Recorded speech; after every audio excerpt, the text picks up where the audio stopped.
নমস্কাৰ future focus Assam YouTube চেনেলটোৰ লক্ষ্য বেটছৰ অন্যটা ভিডিঅ' লৈ মই মনোৰঞ্জন হাজৰিকাই আপোনালোক সকলোকে স্বাগতম জনালোঁ। বৰ্তমান সময়লৈকে আমি আসাম পুলিচৰ এই বেটছটোত প্ৰস্তুতি কৰাই থকা হৈছিল, কিন্তু এতিয়াৰ পৰা টেট কাম ৰিক্ৰুটমেণ্ট টেষ্টৰো আমি প্ৰস্তুতি কৰাম আৰু ইয়াৰ প্ৰতি সংগতি ৰাখি আমি প্ৰশ্নসমূহ আপডেট কৰিছোঁ আৰু ইয়াৰ লগে লগে আমি জিকে সিৰিজটো খতম হোৱাৰ লগে লগে আমি মেথছ আৰু ইংলিছ অতি সোনকালে আপোনালোকৰ মাজলৈ লৈ আহিম। গতিকে ভিডিঅ'সমূহ চাই যাব আৰু নোট ডাউন কৰি যাব। আহকচোন ভিডিঅ'টো আৰম্ভ কৰোঁ। আজি ভিডিঅ'টোৰ প্ৰথমটো প্ৰশ্ন, In which state is the Ponung folk dance practiced? কোন ৰাজ্যত পনুং লোকনৃত্য চৰ্চা কৰা হয়? A. Manipur, B. Arunachal, C. Sikkim, D. Assam. ইয়াৰ ভিতৰত শুদ্ধ উত্তৰটো হৈ গ'ল পনুং ফেষ্টিভেল উদযাপন কৰা হয় ক'ত? অৰুণাচল প্ৰদেশত। আহকচোন এই বিষয়ে অলপ ডিছকাছ কৰোঁ। পনুং হৈছে অৰুণাচল প্ৰদেশৰ আদি জনগোষ্ঠীৰ দ্বাৰা পৰিৱেশন কৰা শস্য চপোৱা নৃত্য। শস্য চপোৱাৰ বতৰৰ আগেৰে উদযাপন কৰি সমাজৰ বাবে ভাল শস্য আৰু সমৃদ্ধিৰ বাবে প্ৰাৰ্থনা কৰা এটি জনপ্ৰিয় নৃত্য। এই নৃত্যত মিৰি নামৰ এজন ব্যক্তিয়ে শস্য উৎপাদিত আৰু আদি জনগোষ্ঠীৰ ইতিহাসৰ বিষয়ে গীত গায়। আপোনালোকে চিত্ৰত দেখিবলৈ পাইছে এইজন ব্যক্তিৰ নাম হৈ গ'ল মিৰি। এই মানুহগৰাকীয়ে বা এই ব্যক্তিগৰাকীয়ে শস্যৰ উৎপাদন আৰু লগতে আদি জনগোষ্ঠীৰ ইতিবৃত্তি ইয়াত গানৰ জৰিয়তে বা নৃত্যৰ জৰিয়তে তেখেতে ব্ৰিফ কৰে। আৰু পনুং ফেষ্টিভেলটো ক'ত উদযাপন কৰে বুলি ক'লে আমি অৰুণাচল প্ৰদেশ গোল কৰিব লাগিব। ইয়াৰ উপৰিও আমি মণিপুৰৰ যদি আমি নৃত্য চাব বা ফক ডান্স চাব বিচাৰোঁ, লাইহাৰাও বা খাম্বা টিবাই, ছিকিমৰ টামাং চেলো বা চাবৰং, এইসমূহ হৈ গ'ল ছিকিমৰ। আসামৰ আমি সকলোৱে জানো যে আমাৰ বিহু হৈ গ'ল বাপুতিহাউন বিহুটো হৈ গ'ল আমাৰ ফক ডান্স। গতিকে কথাটো ক্লিয়াৰ হ'ল বুলি মই ধৰিব পাৰোঁ। আৰু পৰৱৰ্তী প্ৰশ্নলৈ যাওঁ। Question number 2, The Padma Award are announced around this every year. পদ্ম প্ৰতি বছৰে প্ৰায় দেশৰ আশে পাশে ঘোষণা কৰা হয়। কেতিয়া ঘোষণা কৰা হয়? ৰিপাব্লিক ডে, হিন্দী দিৱস, সদ্ভাৱনা দিৱস, ইণ্ডিপেণ্ডেন্ট ডে। আমি সকলোৱে জানো যে পদ্ম যি এৱাৰ্ডটো আছে, পদ্ম এৱাৰ্ড ৰিপাব্লিক ডে বা গণৰাজ্য দিৱস 26 জানুৱাৰীৰ গণৰাজ্য দিৱসৰ দিনা বা আশে পাশে এই এৱাৰ্ডটো এনাউন্স কৰা হয়। পদ্ম তিনি প্ৰকাৰৰ, কি? পদ্ম বিভূষণ, পদ্মভূষণ আৰু পদ্মশ্ৰী। আহকচোন এই বিষয়ে অলপ ডিছকাছ কৰোঁ। ভাৰতৰ গণৰাজ্য দিৱস 26 জানুৱাৰীৰ প্ৰাক্ষণত প্ৰতি বছৰে এই বঁটা ঘোষণা কৰা হয়। মাৰ্চ এপ্ৰিল মাহত ভাৰতৰ ৰাষ্ট্ৰপতিয়ে ৰাষ্ট্ৰপতি ভৱনত, এই কথাটো মনত ৰাখিব, পদ্ম এৱাৰ্ডসমূহ ৰাষ্ট্ৰপতি ভৱনত প্ৰদান কৰা হয়। ঠিকে আছেনে? পদ্ম এৱাৰ্ডটো আৰম্ভ হৈছিলে, আমি যদি চাওঁ পদ্ম এৱাৰ্ডৰ যদি আমি হিষ্ট্ৰীটো চাওঁ, 1954ত প্ৰথমে পদ্ম এৱাৰ্ডটো আৰম্ভ হৈছিল। আৰু পদ্ম এৱাৰ্ডটো বিশেষকৈ আৰ্ট, এডুকেশ্যন, ইণ্ডাষ্ট্ৰীত যদি কোনোবাই ভালদৰে ভাল মানে ফলাফল দেখালে, ইয়াৰ উপৰিও লিটাৰেচাৰ, ছাৰ্ভিচ মানে নিজৰ কামত যদি ভাল প্ৰদৰ্শন দেখুৱালে, এক্টিং, মেডিকেলত যদি কোনোবাই বা স্বাস্থ্যৰ ক্ষেত্ৰত যদি কোনোবাই ভাল প্ৰদৰ্শন দেখুৱালে তেখেতলোকক দিয়া হয়। ছ'চিয়েল ছাৰ্ভিচ এণ্ড পাব্লিক এফেয়াৰ্ছৰ ক্ষেত্ৰতো যদি যিসকল ব্যক্তিয়ে ভাল প্ৰদৰ্শন দেখুৱালে তেখেতলোকক পদ্ম এৱাৰ্ডটো দিয়া হয়। আৰু পদ্ম এৱাৰ্ড আৰম্ভ হৈছে প্ৰথমে কেতিয়া? 1954। আপোনালোকে মনত ৰখাটো অতি দৰকাৰ। Question number 3, dash is the founder of Facebook. ফেচবুকৰ প্ৰতিষ্ঠাপক কোন? আমি সকলোৱে জানো মাৰ্ক জুকাৰবাৰ্গ। অপশ্যন এ হৈ গ'ল শুদ্ধ উত্তৰ। আহকচোন মাৰ্ক জুকাৰবাৰ্গ আৰু লগতে বাকী কেইটামান যিকেইটা ফেমাছ সংস্থা আছে, সংস্থাকেইটাৰ প্ৰতিষ্ঠাপক কোন আমি ভালদৰে লক্ষ্য কৰোঁ। মাৰ্ক জুকাৰবাৰ্গ আৰু তেখেতৰ কেইজনমান বন্ধুৱে মিলি 2004 চনত প্ৰথমে ফেচবুকক দা ফেচবুক বুলি ষ্টাৰ্ট কৰিছিলে। দা ফেচবুক। মেইন মানুহজন আছিল মাৰ্ক জুকাৰবাৰ্গে, বাট প্ৰথমে 2004 চনত দা ফেচবুক নামে সেই নামাকৰণ কৰা হৈছিল। আপোনালোকে ফটোত দেখিবলৈ পাইছে এইজন মাৰ্ক জুকাৰবাৰ্গ। আৰু বৰ্তমান সময়ত যি ফেচবুকৰ নামটো মেটা বুলি কোৱা হয়। আৰু ফেচবুক নামটো 2005 চনৰ পৰাহে ষ্টাৰ্ট হৈছিল। ঠিকে আছেনে? ৰুমমেট বা কলেজৰ মেটে তেখেতৰ মাৰ্ক জুকাৰবাৰ্গৰ লগত কেইজনমান বন্ধুৱে এই ফেচবুক আৰম্ভ কৰিছিল। ইয়াৰ উপৰিও কেইটামান IT কোম্পানীজ যিকেইটা ফেমাছ হয়, আমি তেখেতলোকৰ ফাউণ্ডাৰ জনাটো অতি দৰকাৰ। যেনেধৰণে মাইক্ৰছফ্ট কোনে ষ্টাৰ্ট কৰিছিলে? Bill Gates. Apple, Steve jobs, এইটো অতি ইম্পৰ্টেণ্ট। গুগলছ লেৰী পেজ আৰু চাৰ্জি ব্ৰেইন। এই কথাটো কুৱেশ্যন আহি থকা দেখা গৈছে প্ৰতিযোগিতামূলক পৰীক্ষাসমূহ। ইয়াৰ উপৰিও এমাজনৰ ফাউণ্ডাৰ হৈ গ'ল জেফ বেজছ। গুগলটো অতি ৰিপিটেড হয়, গতিকে গুগলটোৰ প্ৰতি লক্ষ্য ৰাখিব। গুগলৰ বৰ্তমানৰ CEO আমাৰ ইণ্ডিয়ান অৰিজিন কোন? সুন্দৰ পিচাই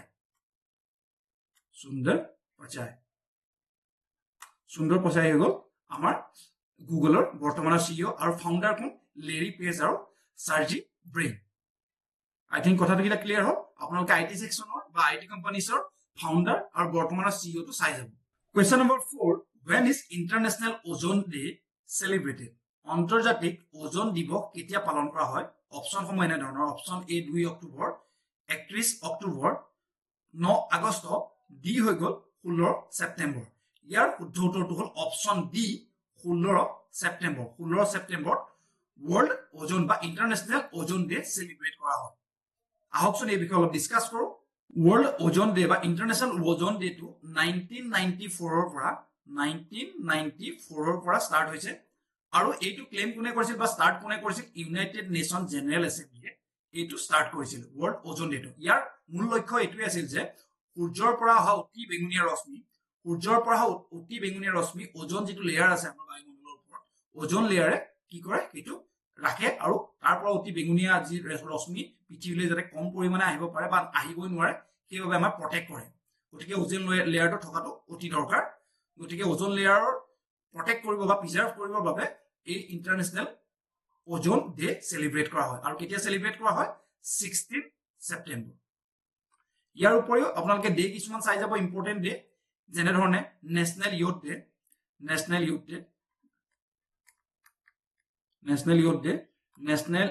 ডে টু কেতিয়া সেলিব্ৰেট কৰা হয় national youth day 12 December celebrate কৰা হয় ঠিক আছে তাৰ পিছত নেশনেল স্পোৰ্টস ডে কেতিয়া সেলিব্ৰেট কৰা হয় নেশনেল স্পোৰ্টস ডে হৈ গ'ল আপোনালোকৰ 29 আগষ্ট ঠিক আছে ইয়াৰ উপৰি হিউম্যান ৰাইটস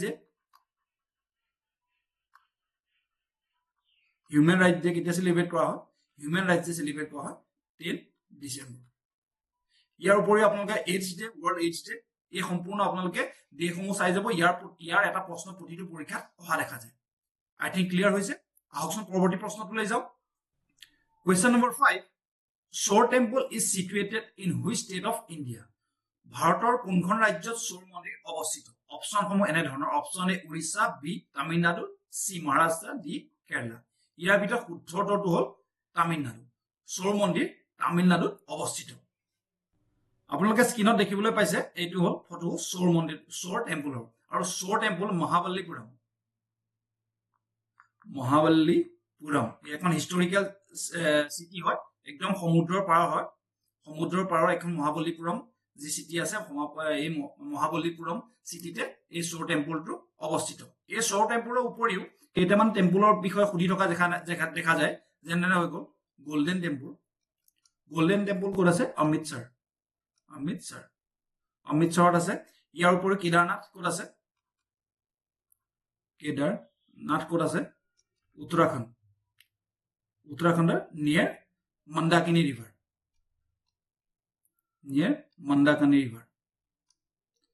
মানে এইটো কথা ক'লে যে কেদাৰনাথ যি টেম্পল আছে কোনখন ৰিভাৰৰ পাৰত অৱস্থিত সেইটো হ'ল মন্দাকিনী ৰিভাৰৰ পাৰত এই কেদাৰনাথ মন্দিৰটো অৱস্থিত ঠিক আছে কিছি বিশ্বনাথ এই মন্দিৰটো অৱস্থিত আই থিংক ক্লিয়াৰ হৈছে ইয়াৰ উপৰিও কিছুমান ইম্পৰ্টেন্ট টেম্পল বা হিষ্টৰিকেল প্লেচ আছে যিকেইটাৰ কথা পৰীক্ষাত সুধি থকা দেখা যায় ক্লিয়াৰ হ'ল পৰৱৰ্তী প্ৰশ্নলৈ আহিব পাৰো এতিয়া পৰীক্ষাৰ এটা মোস্ট ৰিপিটেড কোৱেশ্চন আপোনালোকৰ মাজলৈ লৈছো Sagarmatha is a Nepali name for Sagarmatha হৈছে নেপালী ভাষাৰ নাম কাৰ নেপালী ভাষাৰ নাম মাউণ্ট এভাৰেষ্টৰ এটা নেপালী নাম হৈ গ'ল সাগৰমাথা আহকচোন এই বিষয়ে অলপ ডিসকাস কৰো মাউণ্ট এভাৰেষ্ট যি পৃথিৱীৰ আটাইতকৈ ওখ শৃংগ সমুদ্ৰ পৃষ্ঠৰ পৰা ইয়াৰ উচ্চতা হৈ গ'ল 8848.86 মিটাৰ মাউণ্ট এভাৰেষ্টৰ কিছুমান আধ্যাত্মিক বা ধাৰ্মিক দিশ আছে সেইবাবে ইয়াক আকাশৰ দেৱী বুলিও কয় এই নামটো নেপালী জনসাধাৰণৰ বাবে পৰ্বতৰ সংস্কৃতি আধ্যাত্মিক তাৎপৰ্য প্ৰতিফলন কৰে যিসকলে ইয়াক পবিত্ৰ স্থান আৰু সৌন্দৰ্য আৰু মহিমাৰ প্ৰতীক বুলি গণ্য কৰে আই থিংক ক্লিয়াৰ হ'ল পৃথিৱীৰ আটাইতকৈ ওখ শৃংগটো মাউণ্ট এভাৰেষ্ট যি নেপালত অৱস্থিত আহকচোন পৰৱৰ্তী প্ৰশ্নলৈ যাওঁ question number 7 who among the following is a flute player তলৰ সকলৰ ভিতৰত কোনজন এজন বাঁহীবাদক অপচন সমূহৰ ভিতৰত শুদ্ধ উত্তৰটো অপচন এ হৰিপ্ৰসাদ সুৰেশিয়া হৈ গ'ল তেখেত এজন বাঁহীবাদক আহকচোন এই বিষয়ে অলপ ডিসকাস কৰো এতিয়া অপচনত থকা জাকিৰ হুছেইন শিৱকুমাৰ শৰ্মা আৰু ৰবি শংকৰৰ বিষয়ে আমি ডিসকাস কৰিম তেখেতলোকে কি কি বাদ্যযন্ত্ৰ বজাইছিল হৰিপ্ৰসাদ সুৰেশিয়া তেখেত এজন বাঁহীবাদক আৰু লগত বাঁচুৰি তেখেতে বজাইছিল ফটোত দেখিবলৈ পাইছে এজন হৰিপ্ৰসাদ সুৰেশিয়া ইয়াৰ উপৰিও জাকিৰ হুছেইন যাৰ বিষয়ে প্ৰতি পৰীক্ষাত আহি থকা দেখা যায় তেখেত এজন তাবলা বাদক আছিল ইয়াৰ উপৰিও শিৱ কুমাৰ শৰ্মা যি এজন বিখ্যাত সন্তুৰ প্লেয়াৰ আছিল ইয়াৰ উপৰিও ৰবি শংকৰ এজন আছিল সিতাৰ বাদক গতিকে ৰবি শংকৰে কি বজাইছিলে সিতাৰ বজাইছিলে গতিকে কোনজন ব্যক্তিয়ে কেনে ধৰণৰ বাদ্যযন্ত্ৰ বজাইছিলে এই বিষয়ে পৰীক্ষাত অহা যায় গতিকে আপোনালোকে এইসমূহ চাই যাব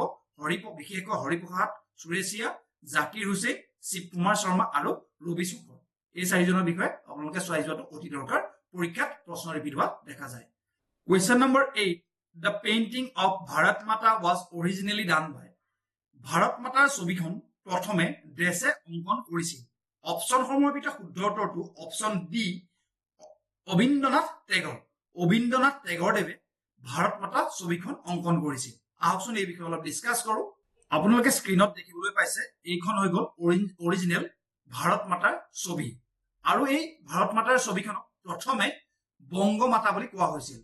1905 চনৰ বংগভংগৰ সময়ত এই চিত্ৰখন অবিন্দ্ৰনাথ ঠাকুৰদেৱে অংকন কৰিছিল ইয়াৰ উদ্দেশ্য এইটো আছিল যে বংগৰ ব্যক্তিগতকৰণ আৰু বংগ বিভাজনৰ বিৰোধিতা কৰা যেটো বেংগল পাৰ্টিশন হৈছিল বংগভংগ হৈছিল বংগভংগৰ বিৰোধিতা কৰিবৰ বাবে এই চিত্ৰখন অবিন্দ্ৰনাথ ঠাকুৰদেৱে 1905 চনত অংকন কৰিছিল আপোনালোকে সকলোৱে এই চিত্ৰখন কেতিয়াবা নহয় কেতিয়াবা দেখিছে বুলি মই আশা ৰাখিছো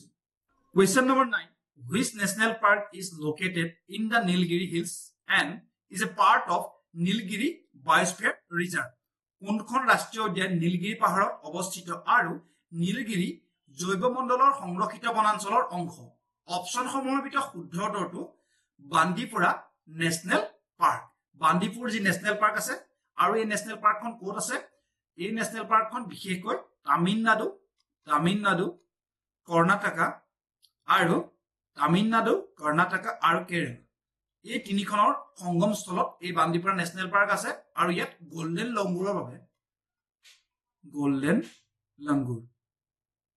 লংগুৰৰ বাবে এই নেশনেল পাৰ্ক বিখ্যাত হয় ইয়াৰ উপৰিও চিৰিস্কা নেশনেল পাৰ্ক ক'ত আছে ৰাজস্থানত আছে চিৰিস্কা নেশনেল পাৰ্ক আৰু চিমলিপাল নেশনেল পাৰ্ক ক'ত আছে চিমলিপাল নেশনেল পাৰ্ক আছে ওড়িশাত এই চিমলিপাল নেশনেল পাৰ্ক অৱস্থিত সাইলেন্ট ভ্যালি নেশনেল পাৰ্ক পৰীক্ষাত ৰিপিট হোৱা দেখা যায় সাইলেন্ট ভ্যালি নেশনেল পাৰ্ক ক'ত অৱস্থিত সাইলেন্ট ভ্যালি নেশনেল পাৰ্ক অৱস্থিত কেৰালাত এই সাইলেন্ট ভ্যালি নেশনেল পাৰ্কখন অৱস্থিত আপোনালোকে নেশনেল পাৰ্কসমূহ চাই যাব অকল অসমতে সীমাবদ্ধ নাথাকিব ভাৰতৰ সম্পূৰ্ণ যিমান নেশনেল পাৰ্ক আছে ক'ত অৱস্থিত আৰু কিহৰ বাবে বিখ্যাত চাই যাব গতিকে আজিকালি পৰীক্ষাত ইয়াৰ বিষয়ে প্ৰশ্ন অহা দেখা যায় এই স্ক্ৰিনত আপোনালোকে দেখিবলৈ পাইছে বান্দিপুৰ টাইগাৰ ৰিজাৰ্ভৰ এন্ট্ৰেন্স যি মহীশূৰ বা চামৰাজনগৰৰ ফালে অৱস্থিত কোৱেশ্চন নম্বৰ 10 এতিয়ালৈকে যদি আমি পঢ়ুৱাখিনি আপোনালোকে ভাল পাইছে আৰু লাভৱান হৈছে বুলি ভাবে তেনেহলে চেনেলটো লাইক সাবস্ক্ৰাইব আৰু শেয়াৰ কৰিবলৈ নাপাহৰিব লগতে বন্ধু বান্ধৱীক ৰিকমেন্ড কৰিবলৈ নাপাহৰিব Which national park is located in the state of Mizoram and is known for its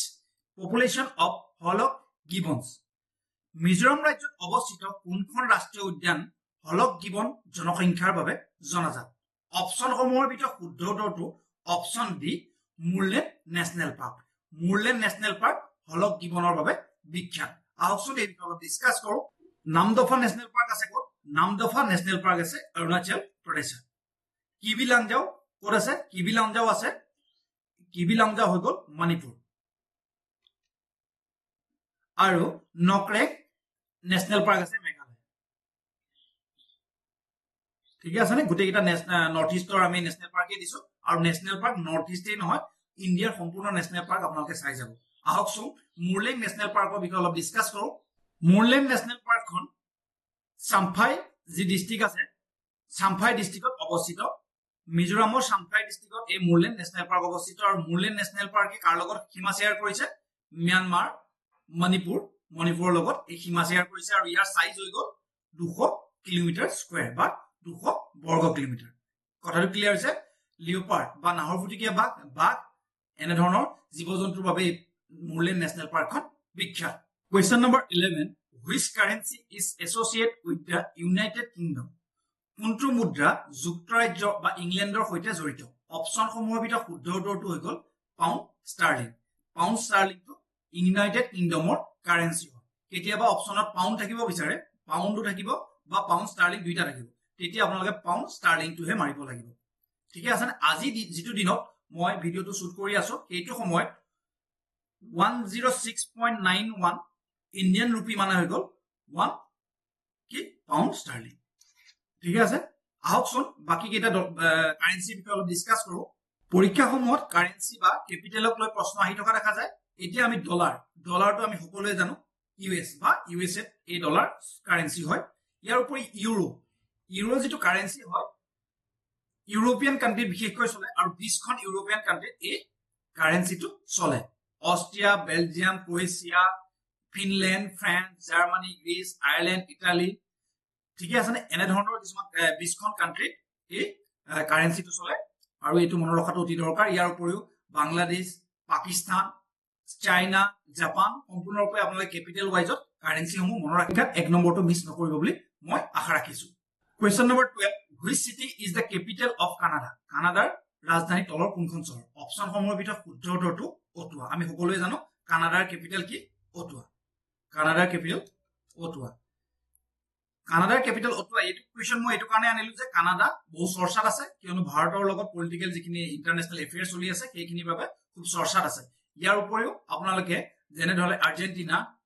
Argentina Brazil সম্পূৰ্ণৰূপে ক্যাপিটেল সমূহ আপোনালোকে মনত ৰাখি যাব কিয়নো ইয়াত যেটো এক নম্বৰ আহিব বা এটা কোৱেশ্চন আহিব আপোনালোকে মিছ নকৰিব বুলি আশা ৰাখিলো প্ৰতিটো পৰীক্ষা প্ৰতিযোগিতামূলক পৰীক্ষাত কান্ট্ৰি আৰু ক্যাপিটেল কোনোবা নহয় কোনোবা এটা ৰিপিট হোৱা দেখা যায় শিওৰ সেই নম্বৰটো আপোনালোকে লব বুলি মই আশা ৰাখিলো Question number 13. The headquarter of World Trade Organization is located at বিশ্ব বাণিজ্য সংস্থাৰ মুখ্য কাৰ্যালয় অৱস্থিত অপচন সমূহৰ ভিতৰত শুদ্ধ উত্তৰটো হ'ল জেনেভাত World Trade Organization বা WTO ৰ হেডকোৱাৰ্টাৰ অৱস্থিত ইয়াৰ উপৰিও আপোনালোকে বাকি কেইটা ওয়াৰ্ল্ড অৰ্গানাইজেশন যেনেকে হু ইউনেস্কো এনে ধৰণে সম্পূৰ্ণৰূপে আপোনালোকে অৰ্গানাইজেশনৰ হেডকোৱাৰ্টাৰ আৰু কেতিয়া এস্টাব্লিশ হৈছিল আপোনালোকে চাই যাব বুলি আশা ৰাখিলো কিয়নো প্ৰতিটো পৰীক্ষাত এনে ধৰণৰ প্ৰশ্ন ৰিপিট হোৱা দেখা যায় ইয়াৰ উপৰিও এইগিটা হৈ গল ইন্টাৰনেশনাল সংস্থা বা ব্ৰিক্স আমি ইয়াৰ আগৰ ভিডিওটো ব্ৰিক্সৰ বিষয়ে অলৰেডি ডিসকাস কৰিছো ঠিক আছে নে ইয়াৰ বিষয়ে পৰীক্ষাত অহা দেখা যায় ইয়াৰ উপৰিও ইন্ডিয়ান সংস্থা যেনে ধৰণে নাবাৰ্ডৰ হেডকোৱাৰ্টাৰ কোড আছে যেনেকে মুম্বাই আৰু সেবি সংস্থা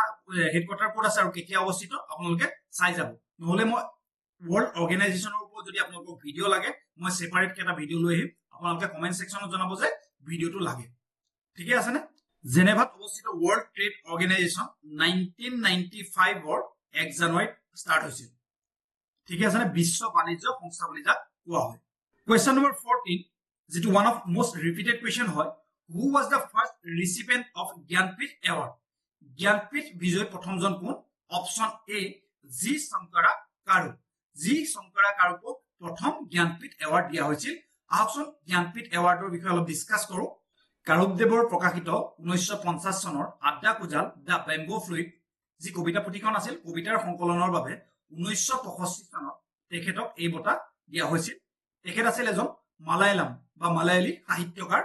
তেখেতক এই বঁটাৰে 1965 ত সন্মানিত কৰা হৈছিল ইয়াৰ উপৰিও যদি আমি অসমৰ প্ৰেক্ষাপটত চাওঁ